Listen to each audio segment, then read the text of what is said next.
Hello friends, आपका स्वागत है आपके अपने चैनल के ऊपर। और आज का जो है शीर्षक हमने रखा है कि बाज़ार में धीरे धीरे धीरे करके कॉन्फिडेंस लौट रहा है। और बाज़ार के अंदर अगर आज हम देखें तो एक कॉन्फिडेंस जो है लौटता हुआ नज़र आया और उसका श्रेय जाता है क्रूड ऑयल के प्राइस को। क्रूड ऑयल के प्राइस अभी फ़िलहाल जब मैं आपके साथ वीडियो शेयर कर रहा हूँ तकरीबन 5% जो है डाउन है। तो वहाँ से हमें लगता है कि कॉन्फिडेंस आज बाज़ार ने लिया। और दिन में भी जिस समय बाज़ार बंद हुए वहाँ पर भी अगर हम देखें तो करीबन 3-3.5% का जो है डाउनफॉल उस समय पर भी था। तो कुल मिलाकर 5 से 6 डॉलर के बीच की जो कमजोरी है आज दिन के अंदर ही देखने के लिए मिली क्रूड ऑयल के अंदर। तो ब्रेंट क्रूड का ये जो भाव आज आया उसने शायद बाज़ार को एक कॉन्फिडेंस दिया। हालांकि अभी मैं जब आपके साथ वीडियो शेयर कर रहा हूँ तो डाउ जोन्स का जो बाज़ार है वो तकरीबन जो है 0.8% के आसपास की कमजोरी दिखा रहा है, जबकि दिन के सेशन में इतनी कमजोरी नहीं थी। तो कुल मिला के हो सकता है कि उसके जो है इम्प्लीकेशंस आपको देखने के लिए मिले।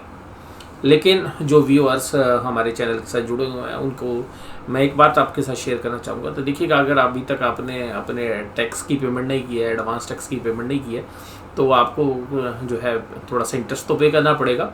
बट फर्दर पेनल्टीज़ या फर्दर इंटरेस्ट के लिए बचने के लिए जो है आप 31 मार्च तक अपना जो है जो भी आपका टैक्स बनता है, एडवांस टैक्स लायबिलिटी जो भी आपकी बनती है वो आप पे कर दीजिए। इसके अलावा दूसरी बात मैं आपके साथ करना चाहूँगा कि अगर आपने जो है, क्योंकि पिछले साल में मोस्टली पोर्टफोलियो में जितने भी इन्वेस्टर्स हैं सभी ने अच्छे पैसे कमाए होंगे और जो शॉर्ट टर्म ट्रेडर्स भी रहे होंगे उन्होंने भी अच्छे पैसे बनाए होंगे। लेकिन जिनके पोर्टफोलियो में अभी हो सकता है कि कुछ ऐसे हों जिनके ऊपर लॉस आ रहा हो, क्योंकि बाज़ार जिस तरीके से 2-3 महीने से चल रहा है तो पोर्टफोलियो में कुछ ऐसे भी हो सकते हैं जिन पे लॉस आ रहा हो। तो अगर आप डेफर करना चाहते हैं अपनी टैक्स लायबिलिटी को तो आप वहाँ पर एक काम कर सकते हैं कि जो भी आपके लॉस वाले शेयर्स हैं उनको आप जो है 31 मार्च से पहले अगर सेल करते हैं तो आपका जो प्रॉफिट है वो कम हो जाएगा और जिसकी वजह से आपके एडवांस टैक्स की लायबिलिटी और जो टोटल असेस्ड टैक्स होगा आपका वो कम हो जाएगा। तो अगर आप ऐसा करना चाहें तो वो भी आपके पास एक चॉइस है। हालांकि इससे कोई टैक्स लायबिलिटी कम नहीं होती बट एक डेफर हो जाती है। मान लीजिएगा वो जो प्रॉफिट्स आपको अगले साल होंगे उन पे आपको टैक्स देना पड़ेगा। अगर जो भी शेयर्स आपके पास बचे हैं या जो भी म्यूचुअल फंड्स हैं अगर आपके पास उनमें लॉस है तो वो आप जो है अभी बुक कर सकते हैं। और अगर आपको अपने पोर्टफोलियो को नहीं भी छेड़ना है तब भी आप ये कर सकते हैं कि अभी आप सेल कर लीजिए और फिर नेक्स्ट डे में ख़रीद सकते हैं। तो सेम डे में सेल परचेज़ ना करें। अगर आपने अपने short term capital loss book करने हैं तो आप इस तरीके से कर सकते हैं। तो जो आपके पास गेन खड़े हुए हैं जो है, क्योंकि ये जो साल है वो इतना बेहतरीन रहा है सभी इन्वेस्टर्स के लिए, तो मैं उम्मीद करता हूँ कि जिन भी इन्वेस्टर्स के पास इस तरीके की जो प्रॉफिटेबिलिटी है और अगर पोर्टफोलियो में कुछ शेयर्स लॉस में है तो वो अपना लॉस भी जो है एडजस्ट करा सकते हैं। तो अभी 31 मार्च तक ये सुविधा आपके पास उपलब्ध है और फिर नेक्स्ट फाइनेंशियल ईयर के अंदर हालांकि वो जो शेयर्स आप दोबारा से खरीदेंगे तो अब सस्ते भाव में मिलेंगे आपको। तो उसकी वजह से हो सकता है कि अगले साल में आने वाले सालों में आपके जो है टैक्स बढ़ जाए, या ये भी हो सकता है कि जो शेयर्स आपके बिल्कुल 1 साल से ज़्यादा के पीरियड के आसपास कुछ ही समय में होने वाले यानी कि जो कि शॉर्ट टर्म से लॉन्ग टर्म में कन्वर्ट होने वाले हैं तो उन पे शायद आप इस तरीके का फैसला ना लें तो भी जो है ठीक रह सकता है।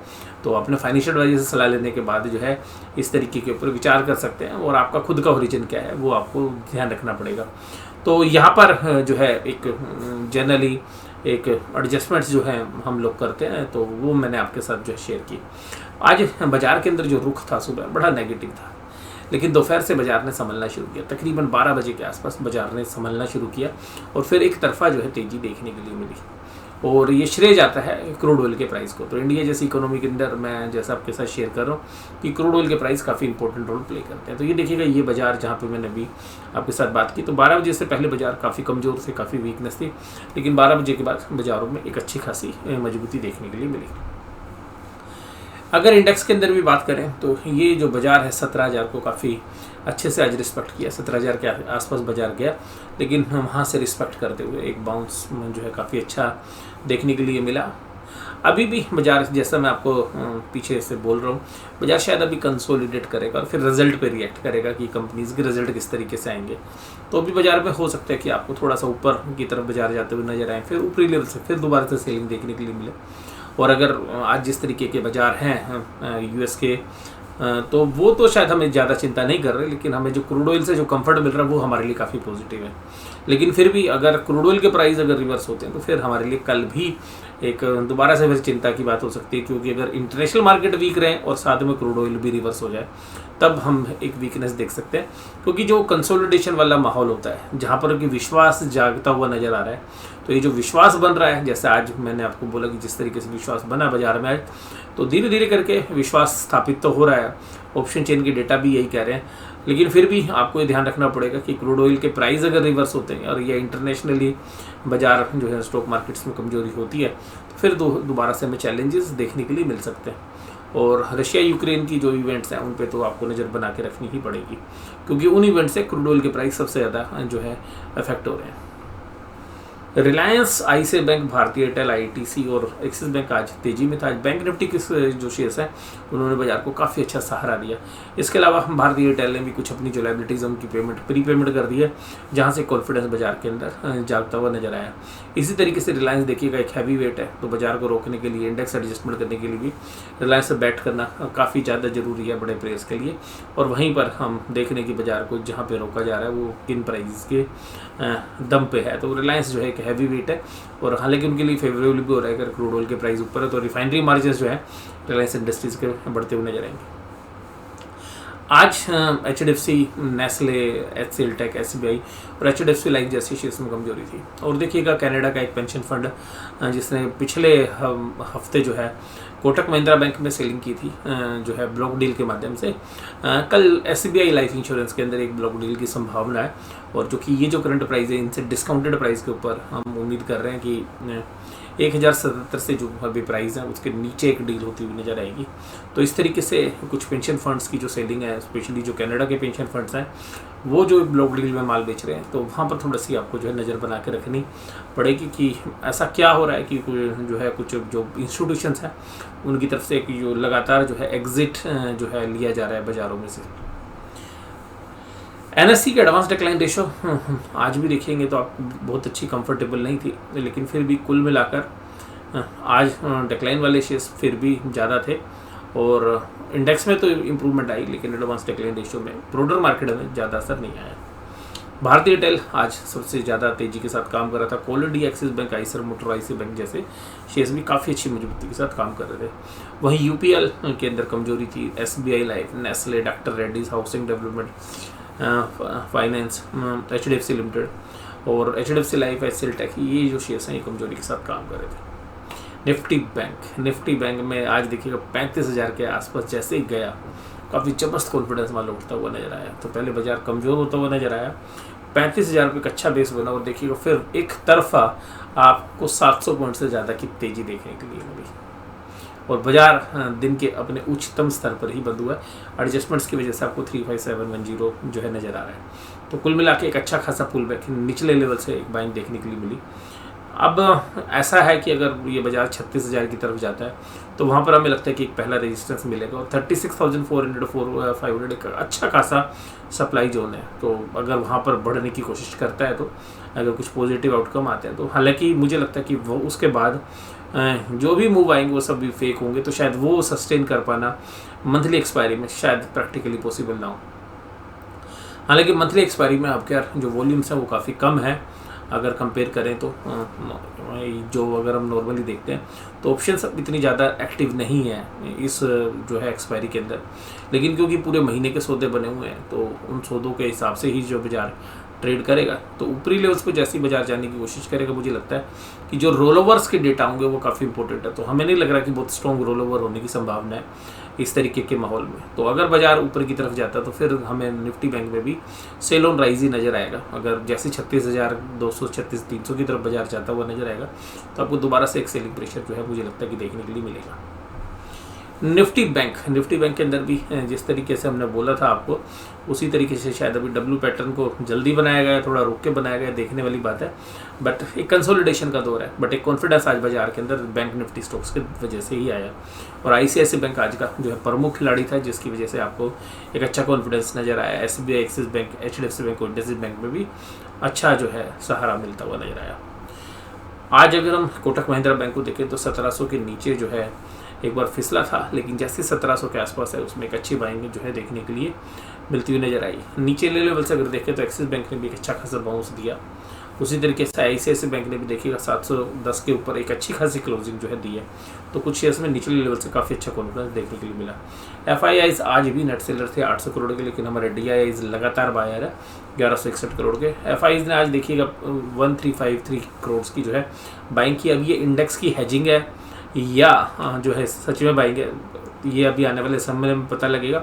बट मुझे पर्सनली ऐसा लग रहा है कि जो अगर पूरा डेटा देखें तो महीने में जितने भी इन्होंने इंडेक्स शॉर्ट्स किए थे तो उनको शायद शॉर्ट कवरिंग किया। अभी भी इंडेक्स के अंदर ये नेट बायर है, लेकिन वहीं पर अगर स्टॉक फ्यूचर्स के अंदर देखें तो नेट सेलर है। तो इन स्टॉक फ्यूचर्स को देख के ऐसा लगता है कि अगर इन्होंने स्टॉक्स इतने सेल किए हैं तो ये इस जो माल की अगर वो डिलीवरी दे के जाने लगे तो ये जो है कि जो रोल ओवर के जो डेटा होंगे वो काफ़ी इंपॉर्टेंट होंगे। तो 6800 जो है काफ़ी अच्छा अमाउंट है, जिस महीने में आपने पूरे महीने में लगभग जो है कैश मार्केट में सेलिंग की है। तो शायद अभी एक पुल बैक तो आपको देखने के लिए मिल रहा है, जैसा आज मिला थोड़ा सा ऊपर कॉन्फिडेंस, लेकिन जैसे लास्ट के 2 दिनों में आप जाओगे या हो सकता है कल दोपहर के बाद दोबारा से एक बार जो है हमें लगता है कि सीवियर सेलिंग जो है शुरू हो सकती है हायर लेवल पर। क्योंकि मैंने आपको बोला कि FIIs स्मार्ट है, निचले लेवल पर कोई माल ही नहीं बेचना चाहते, और माल बेचने के लिए हमेशा जो है बुल्स को बोलते हैं भैया पहले बाजार को ऊपर लाओ फिर हम सेलिंग करेंगे। तो निचले लेवल पर वॉल्यूम काफ़ी कम हो जाते हैं सेलिंग में। थोड़ा सा कॉन्फिडेंस देखिएगा पुट कॉल रेशियो में इंप्रूव तो हो रहा है, लेकिन वो कॉन्फिडेंस नहीं है कि ये पुट कॉल रेशियो आपको 1% से 1 पॉइंट से ऊपर जो है चलती हुई नजर आए। तो 1 पॉइंट से नीचे ही चल रही है अभी भी। डाउ जोन्स 34721, लेकिन मैं अभी आपको बताऊँ जब मैं ये वीडियो रिकॉर्ड कर रहा था तो 34588 तक जो है बाजार जो है ट्रेड कर रहा था जिस समय पर मैंने ये रिकॉर्डिंग स्टार्ट की। तो और जो है कमजोरी आपको डाउ जोन्स के अंदर देखने के लिए मिली। और इसी तरीके से ब्रेंट क्रूड $110 के आसपास ट्रेड कर रहा था। तो यहाँ पर भी जो है थोड़ा सा कॉन्फिडेंस आपको देखने के लिए मिलेगा। तो हमारे बाजारों के लिए शायद ये ज़्यादा अच्छा है। ऑप्शन चेन के डेटा में अगर बात करूँ तो ऑप्शन चेन के डेटा इतने एग्रेसिव नहीं है, लेकिन 17,300 पर एक एग्रेसिव कॉल रेटिंग देखने के लिए मिली। तो एक रेजिस्टेंस जो है 17,300 कल भी हमें लगता है कि देखने के लिए मिलेगा। उसके बाद ओपन इंटरेस्ट की बात करें तो 17,400 17,500 में काफ़ी अच्छा जो है बिल्डअप है अगर इन सबको अगर हम कैलकुलेट करें। तो नीचे अगर सपोर्ट की देखें तो 17,000 के ऊपर ही एक सपोर्ट दिखती है जहाँ पर अच्छा खासा जो है ओपन इंटरेस्ट बिल्डअप है। तो कॉल राइटिंग काफ़ी अच्छी है, अभी भी काफ़ी ज़बरदस्त है। 17,200 में भी देखिएगा कॉल राइटिंग है, 95,000 कॉन्ट्रैक्ट्स हैं। तो अगर आप कॉल के राइटिंग को देखें तो ये भी बयां करते हैं कि बाजार को जैसे ही आप ऊपर लाने की कोशिश करोगे तो सेलिंग प्रेशर आ सकता है। हालांकि 17,200 की पुट में भी आज एक अच्छा खासा ओपन इंटरेस्ट बिल्डअप हुआ। लेकिन अगर आप सेलिंग कॉल साइड में देखें तो कॉल साइड में राइटिंग थोड़ी सी ज़्यादा है। तो जो कॉल राइटर्स हैं बाजार को अपनी लेवल पर टिकने नहीं देंगे, और जैसे ही इनके लेवल्स के आसपास बाजार जाएगा तो वहाँ पर आपको एक सेलिंग प्रेशर देखने के लिए मिलेगा। तो मुझे अभी भी लगता है ऑप्शन चेन के डेटा भी सेल ऑन राइज की बात ही कर रहे हैं। हालांकि निफ्टी बैंक के अंदर इतना ज़्यादा ओपन इंटरेस्ट है नहीं, मंदी का भी और तेज़ी का भी। और जो रेजिस्टेंस है वो 36,000 के ऊपर देखेंगे, 71,000 कॉन्ट्रैक्ट है, लेकिन आज अनवाइंडिंग हुई है यहाँ पर अगर देखिए। और 36,400 और 500 ये ऐसे लेवल है जो बहुत अच्छी वाली रेजिस्टेंस है, वहाँ पर 60,000 कॉन्ट्रैक्ट्स हैं। अब अगर नीचे सहारे की बात करें तो सहारा कहाँ पे मिल रहा है, 35,500 पे पहला सहारा है, जहाँ पे 51,000 कॉन्ट्रैक्ट्स जो है टोटल अभी ओपन इंटरेस्ट है पुट के अंदर। दूसरा सहारा आपको 35,000 के ऊपर है, जहाँ 59,000 कॉन्ट्रैक्ट्स है। तो अगर हम इनसे अगर कंपेयर करें तो ये आपको समझ में आएगा कि कॉल राइटिंग अभी भी थोड़ी सी ज़्यादा है। बट ये ऐसा लगता है कि जैसे शायद कॉल राइटर और पुट राइटर लड़ाई करने के मूड में नहीं है, बल्कि बाजार को 35,500 और 36,000 के बीच में सेटल करने का शायद मन बना चुके हैं। ऐसा मुझे लगता है कि बहुत बड़ी जो है गिरावट या बहुत बड़ी तेज़ी दोनों पार्टीज़ नहीं करना चाह रही हैं। बाजार को बस सेटल करना चाह रही हैं कि जो ऑप्शंस के जो प्रीमियम है उनको जो है खा लिया जाए। और ऑप्शंस बायर के लिए शायद थोड़ा सा कष्टदायी भी होगा, क्योंकि पिछले 2-3 दिन के अंदर बाजार ने जिस तरीके की मूवमेंट दी है वहाँ पर एक जो काफ़ी बढ़िया जो है इसी बार जो है इतना अच्छा जो है प्रीमियम डिके अभी हमें 2 दिन में देखने के लिए मिला। लेकिन कुल के जो बायर्स हैं उनको थोड़ा सा कॉन्फिडेंस आज देखने के लिए मिला होगा, जिन्होंने बाजार जब नीचे की तरफ गिरने शुरू हुए अगर उन निचले लेवल्स पे जो है कॉल ऑप्शंस खरीदी होंगी तो कॉल ऑप्शंस को वहीं पे कंफर्ट है। लेकिन जो पुराने कॉल ऑप्शंस के बायर सेलर्स हैं वहाँ पर कोई प्रीमियम में बहुत बड़ा चेंज जो है हमें देखने के लिए नहीं मिला। तो आज की जो है चर्चा यहीं पर, और जो भी आपसे रिलेटेड जो सवाल है, और बाजार थोड़ा सा अभी मूड में नहीं चल रहा है तो आप भी शायद बाज़ार के अंदर जो उठापटक होती थी वो भी थोड़ी सी कम होती हुई नज़र आ रही। तो शायद आपको भी ऐसा लग रहा होगा कि जो इंट्राडे ट्रेड करते हैं, जो डेली ट्रेडर्स हैं, जो स्विंग ट्रेडर्स हैं, उनको इतने बढ़िया जो है मौके नहीं मिल रहे हैं। कुछ सिलेक्टेड शेयर्स हैं जिनमें तेज़ी बनी हुई है, लेकिन तेज़ी अब जो है सिलेक्टेड शेयर्स में भी काफ़ी कम होती हुई जा रही है। तो बाज़ार के अंदर पोर्टफोलियो में ज़्यादा चेंजेस नहीं आ रहे हैं और जो है पोर्टफोलियो जनरली तेज बाज़ार के अंदर भी आपको मिड कैप या स्मॉल कैप के जिनके पोर्टफोलियो वहाँ पे एक नेगेटिव रिटर्न सी देखने के लिए मिल रही है। तो बाज़ार अभी कंसोलिडेशन मोड में, और ये बाज़ार की एक फितरत है, ये बाज़ार का एक पार्ट है, तो इसको भी स्वीकार करना पड़ता है। और अभी बाज़ार जो है पूरे के पूरे जो है मूड में इसमें है कि क्वार्टर रिजल्ट्स में क्या इम्पैक्ट आएगा। तो शायद बाज़ार अभी थोड़ा सा वोलेटाइल भी थोड़ा सा कम हो रहा है, लेकिन ऑप्शंस के जो बायर और सेलर्स हैं वो कोशिश करते हैं कि यार बाज़ार में वोलेटिलिटी बनी रहे, जिससे कि जो है थोड़ा सा इंटरेस्ट बाज़ार की तरफ बना रहे। तो अब एक तरफा जो है बाज़ार को गिराया जाता है, फिर चलाया जाता है। तो बाज़ार के जो बड़े प्लेयर्स हैं, ऑपरेटर, वो अपने आप बाज़ार को हिलाने की तो कोशिश करेंगे, जिनसे कि उनका ऑप्शंस का जो व्यापार है वो अच्छे से चलता हुआ जो है नज़र आए। लेकिन बाज़ार के अंदर वोलेटिलिटी जो है कंपेरेटिवली थोड़ी सी कम हुई है, और जिसकी वजह से हमें लगता है कि विक्स के लेवल्स भी आगे चल के और नीचे की तरफ आ सकते हैं। लेकिन अब आज यूएस के बाज़ारों में अगर फिर कमजोरी हो गई और उसका इम्पैक्ट अगर कल एशियन मार्केट्स पे हुआ, और इसके अलावा अगर ब्रेड क्रूड के प्राइस दोबारा से ऊपर गए, तो फिर हमारे को एक चिंता करने की जो है ज़रूरत फिर दोबारा से पड़ सकती है।